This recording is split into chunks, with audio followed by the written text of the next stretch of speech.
In Veneto tra gennaio e settembre, primi 9 mesi di applicazione del reddito di inclusione, sono state oltre 24.000 le persone coinvolte, che corrispondono a 8.800 famiglie, e sull'inclusione punta anche il piano regionale di contrasto alla povertà. L'allarme lanciato dagli assistenti sociali però è che il reddito di inclusione venga sostituito dal reddito di cittadinanza, che prevede il requisito del lavoro, e che si perdano così gli altri indici di povertà, come avere un'abitazione, figli o disabili in famiglia.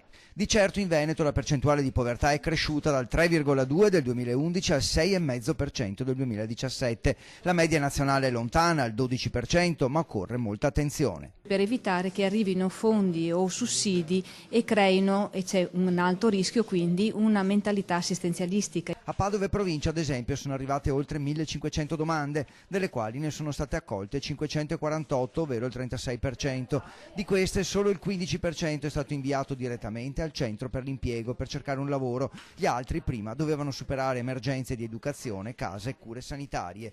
Di positivo c'è che il 70% di chi ha avuto accesso al reddito di inclusione era già seguito dai servizi sociali. Quasi 200 persone a rischio povertà assoluta, dunque, si sono fatte avanti dall'oscurità in cui si trovavano. Se puntiamo solo al rinforzo del percorso e dell'inserimento lavorativo è limitante, perché sì, c'è bisogno di rinforzare i centri per l'impiego, ma c'è bisogno però molto di più di rinforzare i servizi sociali che possono affrontare le molteplici fragilità che le persone e le famiglie hanno. Dei padovani inseriti nel progetto, metà figli minorenni, e gli stranieri sono la minoranza. Un esempio, un padovano, padre di famiglia di 49 anni, grazie al reddito di inclusione e al progetto personalizzato, ha vinto un concorso e ora sta diventando operatore sociosanitario.